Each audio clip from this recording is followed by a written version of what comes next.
When I was new, I offered the product to so many people at the beginning, and I went 2 months with no sales. And I was like doing so many things wrong, but these 3 things helped me go from my 3rd month in the business of 3 sales to 40 sales and 40,000 in business in the 4th month. To make more sales, you can either increase your activity or your skill. Activity can get you 3, 5, 7, 10 presentations a day, but increasing these 3 things in your skill set can get your closing percentage from 15%, 25%, 45%, and this is where you can make way higher returns. We're gonna start off with where the trust is gonna start with the prospect, which is at the very beginning of the conversation, we need to become the authority. Okay, so first things first, if you're asking the questions, they are in the passenger seat and you're driving this process, okay? When you go to the doctor, you're not like, hey doctor, this is what I want to take, this is the medication that I want, this is what I want to solve my knee problem that I have that's bothering me. The doctor's like, hey, what are your symptoms? What are you feeling like? Do you have a headache? How have you been sleeping? What's been going on with this? They ask you a bunch of questions and then they diagnose your situation and they provide a solution for you. Our role is the exact same thing.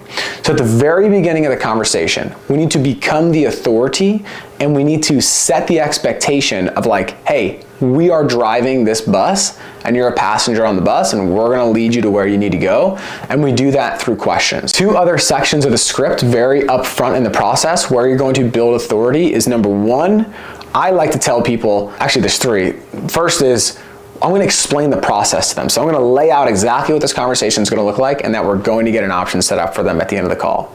The second section is when I give them my national producer number and I give them my name, I have them write down my personal cell phone number and I tell them, I wanna make sure that you know you can contact me directly, and if you ever need anything at all, you don't have to go call any big companies, wait on hold. I'm gonna be your direct point of contact from now on, and this way we'll keep an open line of communication between the 2 of us, okay? This is gonna help put them at ease a little bit, that you're trustworthy and that you're a good person to do business with. And so that authority is gonna help you make the sale at the end. And then the next section is basically just in the intro. Like when you're speaking to them, you want them to immediately be like, okay, this person knows what they're talking about. And you don't have to know everything about life insurance. So imagine if I give you a call and I'm nervous and timid. I'm gonna be like, all right, I don't know if this is the right person to give all my personal information to. But if you're confident, it's a different story. So you wanna be confident, clear, and decisive with them about like the direction that you're going, what you're saying to overcome the objection. If you're stuttering, they're gonna be like, this person's never done this before.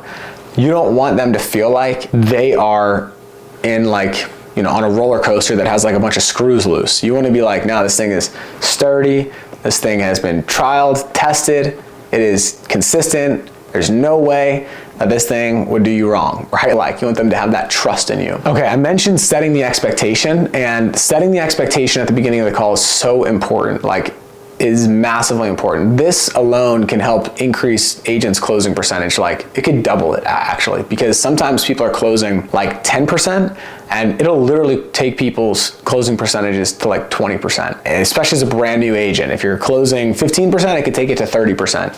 And sometimes people skip it because they feel like, oh, like I don't want to get combative at the beginning. But it's like, if they're not on the same page as you, like they're going to create their own outcome of like what this call is for. So if I don't tell them, they're just going to assume that I'm just grabbing some info today. Like you don't want them to think that. You want them to be like, okay, we're going to get something set up. So setting the expectation looks like this. I'm the protection specialist working with you going forward. My role is pretty simple. We're going to go over your situation to give me an idea of what it looks like. I'm going to explain how these products work and what your solution is going to look like. And then we're going to look at 2 or 3 different options to make sure we find the right one for you. And then we can go ahead and get that one set up over the phone here today. They make it pretty easy for us to do that. Make sense?